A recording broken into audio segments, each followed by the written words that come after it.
Mantuve a la familia de mi esposa durante 15 años y cuando heredó, me sacó de su vida.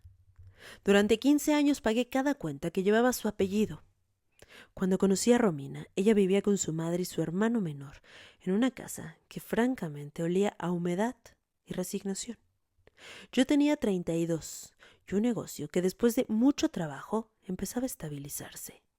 Claro que no era millonario, pero tenía algo que en su familia parecía escaso: certeza y un futuro. Nuestra primera cita fue muy sencilla. Café barato, debo confesarlo, pero una conversación muy honesta. Me habló de su padre fallecido, de las deudas que habían quedado después de eso, del miedo constante de que el banco les quitara la casa. Pero no lo dijo buscando lástima. Lo dijo como quien ya se acostumbró a sobrevivir. Me enamoré muy rápido de ella. Y no solo de ella, también de la idea de ser el hombre que cambiaría su historia, el hombre que la salvaría. A los pocos meses empecé a ayudar a su familia.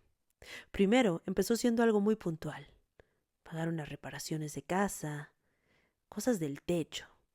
Luego fue el tratamiento médico de su madre. Después, la matrícula universitaria de su hermano, Andrés. Y cuando nos casamos, me mudé a esa casa en vez de llevarla lejos. Ella me decía que no podía abandonar a su familia y yo, en verdad, lo entendía. O bueno, creía entenderlo. Invertí mucho dinero en remodelar aquella casa que estaba completamente descuidada. Cambié tuberías, cambié el piso, arreglé la electricidad. Cada mejora, a mis ojos, era una prueba del gran amor que yo tenía por Romina. Y jamás llevé cuentas de nada. Nunca reclamé nada, y mucho menos les pedía que aportaran. Si su madre necesitaba medicamentos, yo los pagaba. Si Andrés quería abrir un pequeño negocio de repuestos, yo ponía el capital. Si surgía una deuda vieja, yo la cubría. Laura siempre decía delante de todos: él, o sea yo, él es el pilar de esta familia. Y poco a poco me lo fui creyendo. Por suerte, por trabajo, por esfuerzo, mi negocio creció. Y tuve la posibilidad de abrir una segunda sucursal, después una tercera, y empezamos a vivir mucho mejor. Pero el flujo de dinero hacia su familia jamás se detuvo, aunque su hermano creció, y se supone que él ya podía mantenerse solo. Las vacaciones yo las pagaba, los arreglos en la casa también los pagaba, los préstamos que jamás se devolvían. Solo me avisaban que habían pedido dinero y yo tenía que hacerme cargo del pago. Yo lo asumía como: sí, yo la conocí, con un paquete, y esto es parte de. Había momentos muy incómodos, comentarios que sonaban más a una exigencia que a gratitud. Cosas como: ¿puedes ayudar con esto también? Ay, por favor, ¿de qué te quejas? Para ti no es nada. Bueno, al final todo queda en familia, y de eso se trata ser familia. Y durante muchos años yo solo sonreía y firmaba cheques. 15 años para ser precisos. Hasta que murió el tío Ernesto. Era un tío muy lejano de Romina. Era un hombre discreto, no tuvo hijos y con propiedades que nadie conocía a detalle. Apenas lo veíamos en reuniones muy esporádicamente y nunca mostró ningún cariño por nadie. Romina fue al funeral, pero volvió distinta. No puedo decir triste, pensativa, reflexiva. 2 semanas después el abogado llamó. El testamento era claro. Todos los bienes del tío pasaban a nombre exclusivo de Romina. Y era muchísimo. Propiedades que nadie sabía que existían, inversiones que tenía en el banco por años, cuentas en el extranjero que habían dado una cantidad de rendimientos que no les puedo contar. Una suma que superaba cualquier cosa que yo hubiera construido. Recuerdo en la sala del abogado. La madre de Romina lloraba de emoción. Imagínense, de emoción. Andrés miraba el documento como si fuera un mapa del tesoro. Y yo apreté la mano de mi esposa. Pero la cláusula vino después. La herencia no podía formar parte de bienes conyugales. No podía compartirse legalmente con el cónyuge. y tampoco podía transferirse a terceros sin condiciones estrictas. El abogado explicó que era una forma de proteger el patrimonio familiar. Romina dijo: tranquilo, debe ser solo un trámite, mera formalidad. Y yo no discutí. Esa misma semana, Romina abrió cuentas nuevas. Contrató asesores financieros, empezó a reunirse con abogados especializados en patrimonio. Al principio me incluía, pero poco a poco dejó de hacerlo.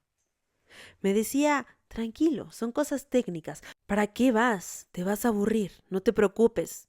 Esto es muy complicado, pero más que complicado, engorroso. Y yo seguía trabajando como siempre. Pensé que solo necesitaba tiempo para adaptarme. Pero después empezaron los cambios visibles. Vendió la vieja casa de su madre y compró 2 propiedades mucho más grandes, ambas únicamente a su nombre. Andrés dejó su negocio y pasó a administrar inversiones. Ay, por favor, ni siquiera podía administrar los números de su negocio, que solo presentaba deudas porque todo se lo gastaba. Y ahora era administrador.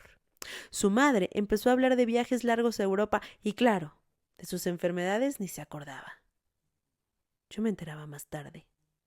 Una noche directamente le pregunté: Romina, ¿qué está pasando? Pero me respondió con una calma bastante fría: nada, tranquilo. Estoy organizando mi patrimonio. Y esa frase me golpeó. Mi patrimonio. Durante 15 años no hubo mío ni tuyo. Todo era nuestro, inclusive cuando el dinero salía casi de mis cuentas, porque nadie más aportaba dinero. Ahí sí era nuestro, ahí sí éramos una familia. Pero ahora era su patrimonio. Y empecé a notar otras cosas. Romina empezó a cambiar de círculo social, nuevas amistades, nuevos eventos, gente que hablaba de inversiones como si fuera un idioma secreto. Y yo, poco a poco, dejé de encajar en esas conversaciones y en esas reuniones. Un día encontré documentos en su escritorio. No estaba buscando nada, solo necesitaba una carpeta con antiguos papeles del local. Era un acuerdo de separación de bienes más estricto que el anterior. Blindaba completamente la herencia ante cualquier eventual divorcio. Pero la fecha era reciente y no me había dicho nada. Esa misma noche la confronté porque yo no tenía miedo de decir las cosas como eran. Y no me lo negó. Solo dijo: deberías de saber que las cosas cambian. Le recordé los años. Por supuesto, estaba molesto y dije de todo lo que yo había pagado, las facturas, las noches en que trabajaba hasta tarde para cubrir gastos que no eran míos, los apoyos que le había dado a su familia, los préstamos a Andrés y sobre todo, la salud de su madre. Su respuesta fue la primera frase honesta que escuché desde que había heredado. Lo hiciste porque quisiste. Nadie te obligó, ¿o sí? En ese momento sentí que algo se rompía. ¿Ok? Entonces, esto es todo, ¿verdad? Ya, por favor, no dramatices. Tú tienes tu negocio. A ti te va bien, yo tengo esto. Podemos vivir bien cada uno con lo suyo. Cada uno. En cuestión de meses dejó claro que su nuevo patrimonio no sería compartido. Empezó a sugerir que quizás era momento de replantear la relación, que habíamos crecido en direcciones diferentes y que ella necesitaba espacio. Por supuesto que ese espacio vino acompañado de abogados. Poco tiempo después recibí la notificación de divorcio, y era un lunes por la mañana, lo recuerdo muy bien. En esa hoja argumentaba diferencias irreconciliables. No mencionaba en esas diferencias los 15 años que yo me había hecho cargo. Tampoco mencionaba que el dinero que salió de mis cuentas para sostener a su casa, a su madre y a su hermano eran fruto de mi trabajo. Y legalmente la herencia estaba protegida, era intocable. Pero mi negocio seguía siendo mío. Pero lo que había invertido en su familia jamás volvería, porque debo decirles, ni con todo el dinero que tenía, había tenido la iniciativa de pagarme todo lo que yo había hecho. En el juicio, su abogado dijo algo que todavía recuerdo palabra por palabra.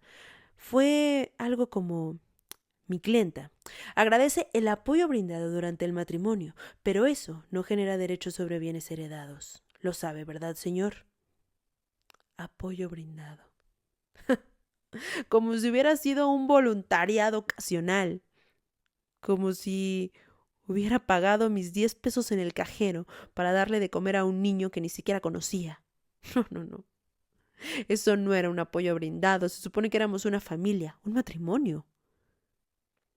Ese día en la reunión su madre no me miró ni una sola vez. Y Andrés evitó cruzarse conmigo en los pasillos. Nadie de esa familia tenía la decencia de agradecerme, y mucho menos de decirle a ella que lo que estaba haciendo estaba mal. El día que firmamos el divorcio, Laura llevaba un traje que yo mismo había pagado años atrás para una gala muy importante. Y no había ni siquiera un resquicio de nerviosismo o de culpabilidad. Solo parecía segura. Al salir del juzgado me dijo: bueno, esto es todo. Espero que encuentres a alguien que esté a tu nivel. Les debo decir que no supe si reír o golpear algo. A mi nivel. Ahora yo estaba en un nivel inferior que ella. Increíble. Volví a la oficina y abrí los estados de cuenta antiguos. Transferencias, préstamos, pagos médicos, inversiones en negocios que ya no existían. La suma era obscena. Pero lo más caro no había sido el dinero. Fue la lección. 15 años creyendo que estaba construyendo una familia, cuando en realidad estaba financiando una transición. Ella no me traicionó el día que heredó. Solo dejó de fingir y ahora lo entiendo. Muchos años le resulté conveniente. Y ahora que ya no me necesitaba, me había desechado. Me costó mucho dinero, muchos años, mucho esfuerzo entenderlo. Lo más cruel no fue que se quedara con todo. Fue darme cuenta que cuando yo ya no fui necesario, tampoco fui querido. Pero debo decir algo. Yo creo que con la moneda que uno paga, serás pagado. Y tarde o temprano, a ella le pagarán con la misma moneda que ella me pagó a mí. Estoy seguro. Si te gustan las historias donde la traición viene de la persona que se supone que más debería amarte, suscríbete a Relatos de Internet 13, porque todos los días tenemos una nueva historia que contar.